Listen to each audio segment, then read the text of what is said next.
The Cubs with another 2-game sweep of the Sox, and things are starting to get a little interesting around here.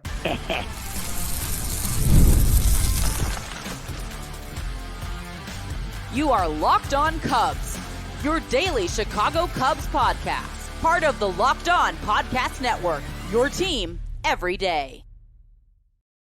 You are Locked On Cubs, part of the Locked On Podcast Network, your team every day. Alongside Sam Olber, I'm Matt Cozy. Sam and I are lifelong fans, taking our passion into a discussion with you on all things Cubs. Thank you for being part of the show and making us your first listen today. And the best way you can help us grow the show is to listen every day, like the video, and comment anything below. Today's episode is presented by Supply House. SupplyHouse.com is the reliable way to get parts fast.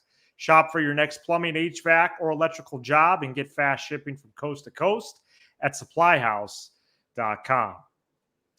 Thank you for being with us today to lead off another week, whenever and wherever you may be listening, and making us the number one destination for all things Cubs. This is your show. We're the voice of the fans, and it is certainly getting interesting, as Sam said in his cold open. As we record here on a Sunday evening, the Cubs are 3 games out of a wild card spot following a sweep over the White Sox over the weekend, followed by an extremely rare off day on Sunday. Northsiders finished the season sweep of the Sox with a win 7-6 Friday and 3-1 Saturday. As the scores would indicate, these were not low-stress games, as the Cubs led 7-0 Friday, but almost relinquished that lead.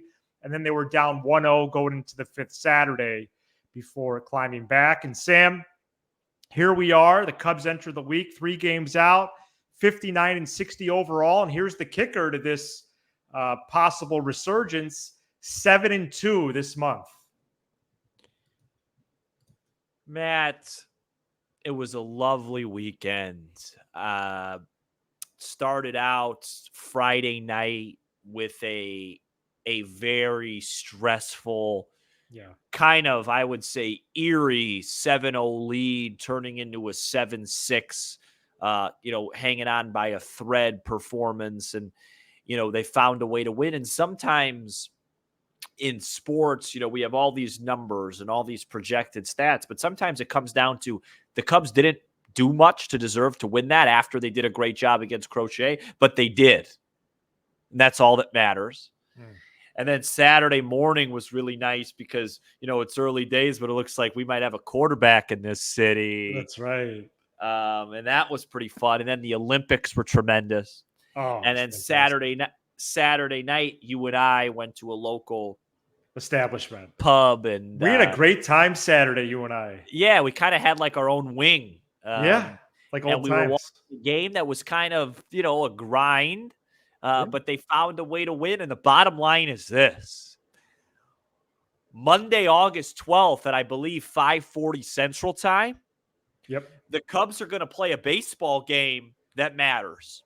And a month ago at this time, I didn't think that was possible. And we could sit here and talk about the 24-39 stretch and say, hey, Sam, didn't you say you'd rather have them finish 15 out than 1 out? Yeah, I did, but maybe they don't. And that ride to get there is fun. And I'm just excited to wake up about an hour earlier than I typically would on a Monday, so I could get my work done about an hour earlier than I typically would. So I can watch a baseball game that matters on Monday night in the middle of August. And that's exciting stuff. As far as the weekend goes, I think the MVP of the weekend was the bullpen. They found a way to hold these leads. Friday night was a combination of Smiley, Hodge, and Neris, who then Neris, after the game, said that basically he was the best closer.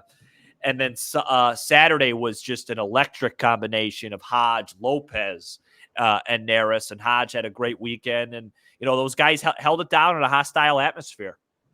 Yeah, I thought the bullpen was fantastic. And, I had a lot of fun. It was just fun being with you for a game again that actually wasn't at Wrigley, because we've seen 2 games together this year, but they were actually at the ballpark. Right. And it's just, there's just nothing like that excitement and joy that the Cubs bring out when they win. It's just, it's a lot of fun. It's in our blood. And Lopez, Hodge, and Miller, Sam, and I know Smiley gave up the homer to Benintendi, but he's been really good. Yeah, love Smiley. That foursome, but especially Lopez, Hodge, and Miller, they're really a formidable bunch right now, I would say. Yes. And I didn't realize, that they, Lopez could be electric as he was Saturday night. That was great to see. Hodge goes back to back Friday and Saturday with nice outings. Miller's been pretty reliable. Neris, once again, I would say the source of major angst. Salute to major angst in the ninth inning. Of course, this is going to be a better attitude show as we lay out the different things happening with this club. But he almost blew the game Friday, 2 hits and a walk, and then Saturday he drops a routine throw for Michael Bush. Yeah, as Harris covers the base. Okay, so and he was out at first. But show. Right. Council should have challenged, though. You're right. Yes. Offensively here, I got 2 players that stick out. Can I guess them? Can we have a little fun? And then we'll go to the starting pitching because that was sneaky too. Yeah, I lost you there for a second. I interrupted you. Go ahead. So who are the 2 players you think I'm going to mention here? I think you're going to mention Isaac Paredes. I do have him on my sheet. He's 5 for his last 15 with two homers. Was he one of the 2? No, from this weekend, I would say it was Bellinger and Amaya. Oh, okay. I was going to say Paredes and Amaya. Bellinger 4 for 7, 3 walks in this series. How about this, Sam? It is 10 games since returning from the IL. 359, 395, 615 slash. Yeah, with he's 3 been Jacksons. Good. I want to give some credit to Paredes. Amaya with a clutch double Saturday. For sure. It was a really big hit. I was surprised he hit. Right. I have a few things for you if you don't mind. Right. First, nice glass. Hopefully, thank you. I just want to ask you this. It's water. Yeah. First of all, because I'm kind of known in Cubs land as the ranter and the pessimist of the land. Can you just say publicly, does watching a Cubs game get a little bit more fun when you watch it with me, person? Yeah. It's exciting, isn't it? It is. Yeah. I had a little panic attack. My stress level went up, though. Yeah, well, it doesn't get like that at home. Well, of course, but it's fun. Right. It's like a roller coaster. Go Cubs. I had a little panic attack at about 6:07 Central because the game wasn't on the TV yet. Well, it happened a few times. We asked. Do you remember the comparison I made to Chris Morell and Justin Fields? Oh, yeah, with Louis Riddick's quote. Yeah. Paredes just feels like a guy that just knows what he's doing. And, I know his numbers haven't been great since he's been here, but just on both sides of the ball, it just feels like he's a pro third baseman. Mm-hmm. And I just think that this team, we talked about it, this team needed that. And my guess would be is if at the beginning of the year you had added Isaac Paredes, what about on June 1st? We'd be talking about the Brewers right now and that race. Yeah. It's just such an upgrade. And I know people love Christopher Morell and what he could be, but this team needs somebody that's an adult in the room as a player. You know what I mean? When I say adult in the room, I don't mean personality-wise. I just mean he plays the position well, and he puts together good at-bats. Christopher Morell's 3 for 28 since going to Tampa. Wow. 3 for 28, and he mostly DHs. He doesn't play much third. And didn't he get 2 of the 3 hits in the first 2 games? Yeah, he hasn't had a multi-hit game since I don't know when. I have his stats right here. Probably with the Cubs. He hasn't had a multi-hit game since the Cubs in St. Louis the last day of the first half. Oh, boy. It just feels like that upgrade has made things better. And Paredes got off to a slow start here, and he wasn't even hitting well when he got here. But sometimes it's not even about that. It's just about what the player does for you, the comfort he brings, the level of at bat that he brings. And I think Amaya and Bethancourt, even though it's not going to wow you, Amaya's improvement, and since he made that mechanical adjustment with Bethancourt coming in twice a week and spelling him, and then PCA as well. Those 3 things, replacing the third baseman, having the catcher position and PCA not being automatic out has really lifted the floor of this offense a little bit.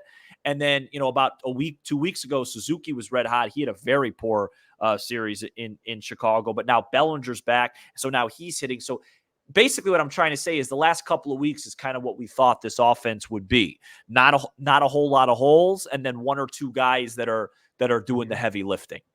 Yeah, absolutely. And it really is a more diverse lineup, and it's more appetizing as a fan as well. As somebody that loves baseball, there's just a better variety, and even when Paredes gets to 2 strikes, Sam, I'm not really nervous.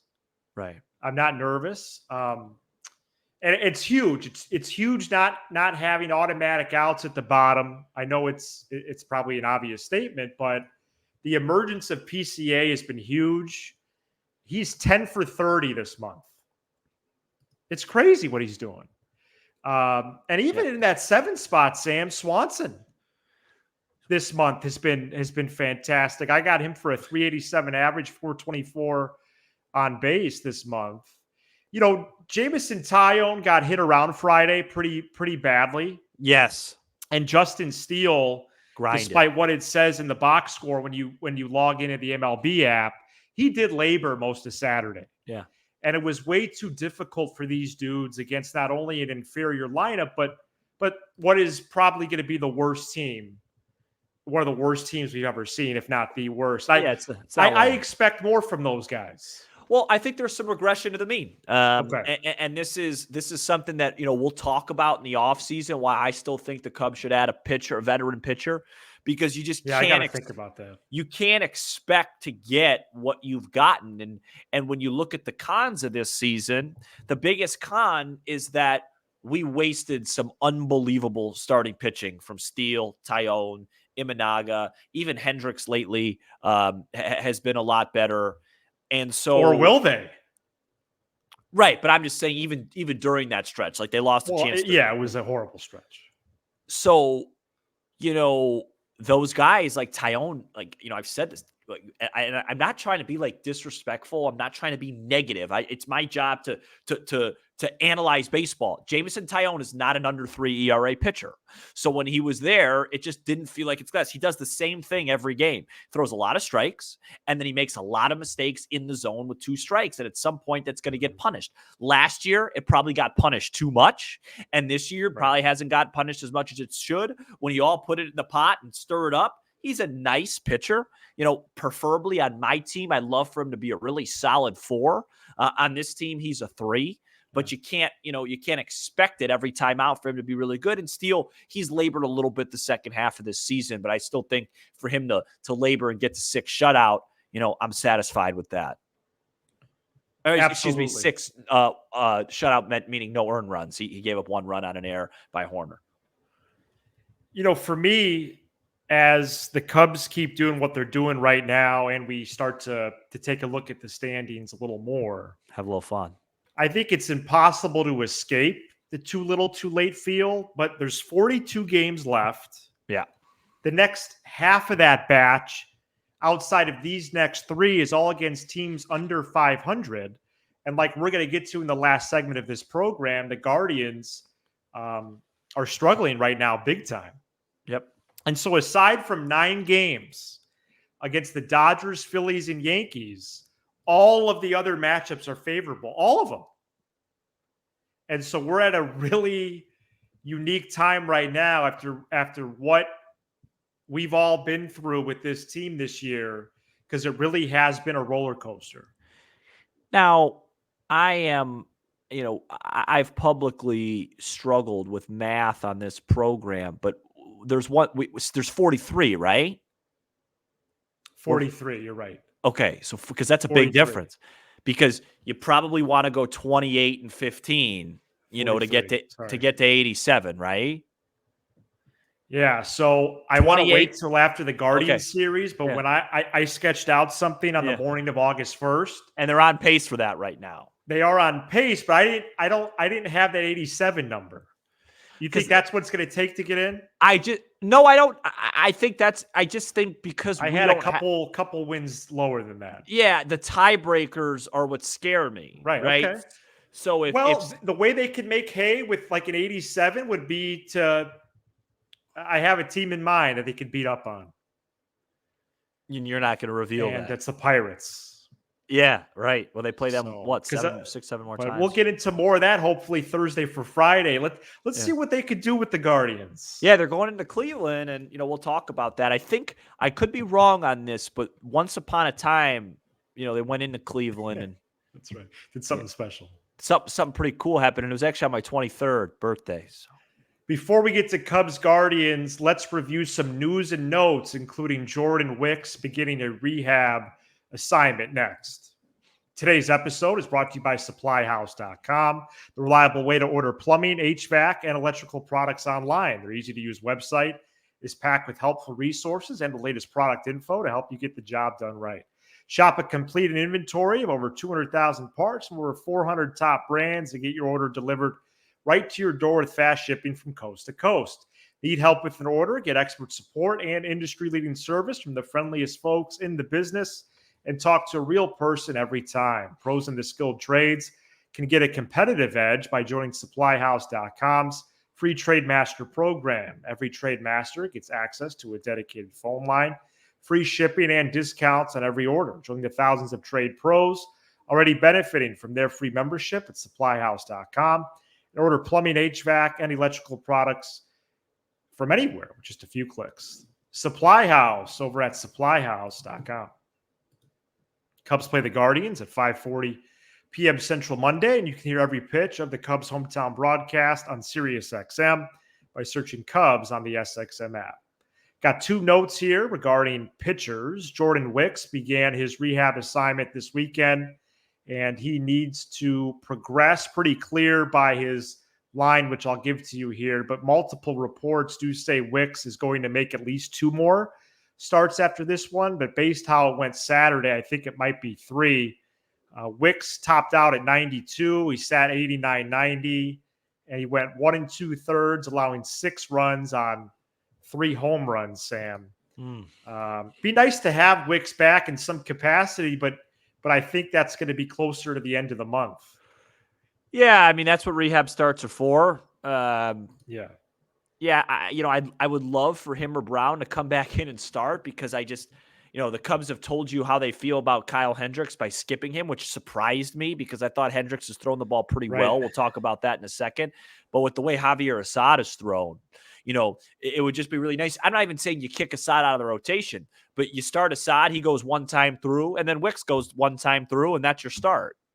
Great. That'd be great. So hopefully he could turn it around, and that was just, some rust and maybe some working on things, because I like Jordan Wicks. I think he's a pretty good pitcher, and I think he's got a future, and, Ben Brown as well. So you'd love to see those guys contribute, and, I'm sure we got to publicly say the Horton stuff. I believe Ben Brown he's just not ready to begin a larger program. Yeah, it's not good. If he's not ready, then, I understand that. It's just too bad. Yeah, the other when I say it's not good, it's not him. It's exactly. not good for our ball club. It's really not. He was electric at times. The other top off-field story from the weekend was Chicago Tribune's Megan Montemurro breaking the story that top pitching prospect Cade Horton recently suffered a setback from his right shoulder injury and likely will not pitch against this year. The hope is that he is ready for spring training in February. Wow, major story there. The worst news and story from the Cubs organization in 2024. Yeah. When you went into this, he didn't really pitch. When you went into this season, we said, okay, there's 2 storylines to follow. There is the 2024 Cubs, which has been an up and down roller coaster that, as we are right now, is probably, I would consider, it has not been a great season. Still time trending in the right direction, okay? But not a big enough thing where it's just, the other part of this is, hey, this organization's healthy. There's young players. Mm-hmm. Then you look at the players. The 3 main guys to watch, I'm talking about preseason here. That the 3 big names. PCA, I'm really happy with his progression. I'm really happy. Matt Shaw, I'm really happy. Off to a slow start at AAA, fine. Got off to a slow start at AA. And then I would say probably the number 2 behind PCA was going to be Cade Horton. And when you have a young arm, you know, this is why Theo Epstein didn't really believe in developing arms, and he just went and got established ones because injury risks. It's tricky. And so, you know, there's a lot of questions you ask, right? You know, okay, you know, is he going to make a full recovery? This sounds totally like you will. But all right, well, can he handle, you know, now this puts him, even if he has a great AAA couple months, he's going to have like 110 inning cap next year for sure. You know what I mean? Right. So now everything gets pushed back. You're not looking for Cade Horton to make 25 starts in a Cubs uniform now till 2026. And, you know, all these questions rise from that, and it just complicates things. So, you know, I hope he makes a full recovery. I hope we see him in spring training this year, unlike last year. That was also kind of curious. Oh, yeah.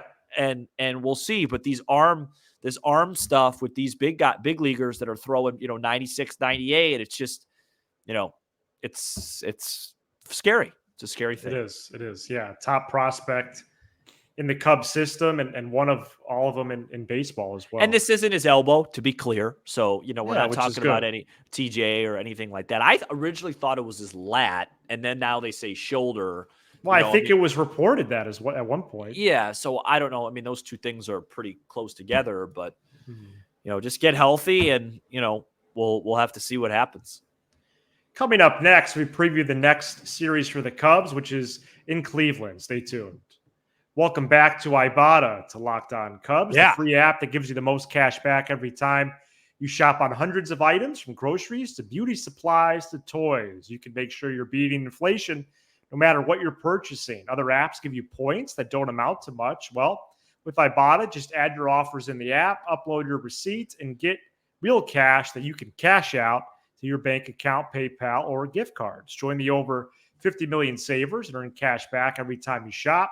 Over 2,000 brands and retailers, including Lowe's, Macy's, Sephora, Best Buy, and more. Right now, Ibata is offering our listeners $5 for just trying Ibata by using the code LOCKEDONMLB when you register. Just go to the Apple or Google Play Store and download the free Ibata app to start earning cash back by using code LOCKEDONMLB. That's Ibata, IBOTTA, and use code LOCKEDONMLB. This episode is also brought to you by FanDuel. Matt, right? I love sports, and what a weekend it was for sports. I never want sports to stop, but now the Olympics are done. They're going to wind down, and we still have a few weeks before the NFL kicks off. There's still baseball. By the way, speaking of Olympics, Steph Curry could really shoot that thing. That used to be me. I bet on the United States in that game and didn't win with FanDuel, but you know, it is what it is. You can't win them all. If the sports aren't sportsing like you want them to, that's fine, because you can go to FanDuel, and FanDuel will let the sports keep going whenever you want. All you got to do is open the app and dream up bets anytime you're in the mood. And this summer, FanDuel is hooking up all customers with a boost or a bonus daily. That means every day you wake up, you open the app, you're going to have some sort of boost. You know, maybe the Cubbies in Cleveland. That's right. There's something for everyone every day all summer long. So head over to FanDuel.com/lockedon and start making the most out of your summer. FanDuel, America's #1 sports book. Cubs begin a 3-game series with the Guardians on Monday, all 3 games with the unique first pitch time of 5:40 Central. As we said earlier in the show, Kyle Hendricks is being skipped this series. Shota Imanaga will lead off and face Ben Lively. Then it's Javier Assad and Matt Boyd, who's making his first start of the year, followed by Jamison Tyone and Alex Cobb, who's making his second start of the year. We'll follow up on that in a couple of minutes. Guardians are 69-49, but have lost 7 of their last 9. Emmanuel Clase, who I think is going to get some Cy Young votes, 0.66 ERA this year, likely not available Monday since he pitched the last 2 days. The Guardians' pen, not surprisingly, after that stat, is one of the best in the sport, while the starters have been suspect. And we see that this week with, you know, a journeyman in Lively, Sam, and then a dude making his first start and a dude making his second start. when it comes to Cleveland and their success, it's the man that you just mentioned, Emmanuel Clase, shuts the door every time. Sunday afternoon, bases loaded, no out in a 2-run game. He got himself in a little jam. He got out of it like it was the easiest thing in the world. Wow. He won't be available Monday. That'll be good news for the Cubs. And then they have a superstar, a third baseman, Jose Ramirez, one of the most underappreciated players in baseball. He's a switch hitter, clutch hitter, drives in a ton of runs. Steven Kwan's their leadoff hitter, great bat-to-ball skills, hits over 300, kind of an American League Luis Ariz, if you will. My guy to be careful with, especially Monday, even though it's left on left, would be Josh Naylor, just because Naylor can really hit an elevated fastball, and we know Shota likes to feature those, so hopefully he could focus on the splitter there. Josh's brother, Bo, is also on Cleveland. He strikes out a lot. It's a weird team. It's one of the, I've always said Cleveland kind of reminds me of the American League Brewers. They have a lot of success often, and you're not really quite sure why. The difference is the Brewers don't have a player like Jose Ramirez on their team. And so, they're tough. They play the game the right way. Stephen Vogt, first-year manager's done a really good job for them there. They got some struggling hitters. This is a series, Lively's solid. Lively's a kind of like a Tyone type of guy, good numbers, but not a ton of Ks. You already mentioned the other two guys. Yes, you're going into a first place team, but this isn't an overwhelming, daunting series. This should be, if the Cubs play well, they should be definitely able to win one, maybe two. I was surprised that Hendricks got skipped in favor of Assad. My theory is... what is the theory? My theory is that Cleveland loves to run. Okay. And Kyle Hendricks really struggles with the run game. That's a theory. Maybe they just really, wanted to optimize things with these days off, and they like him at home against Toronto. I don't know. Kyle Hendricks started an important game in Cleveland in 2016 that the Cubs won. That was November 2nd, 2016. They won that game 8-6. No, 8-7. I just misspoke. Excuse me. Wow, that's rare for you. Yeah, I was thinking about the Montero hit, and I forgot that we gave up that run.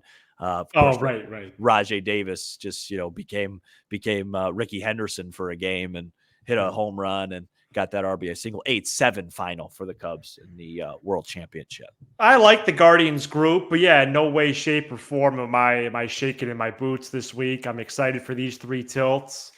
And then, of course, there's another off day Thursday. So Cubs with a lot of off time.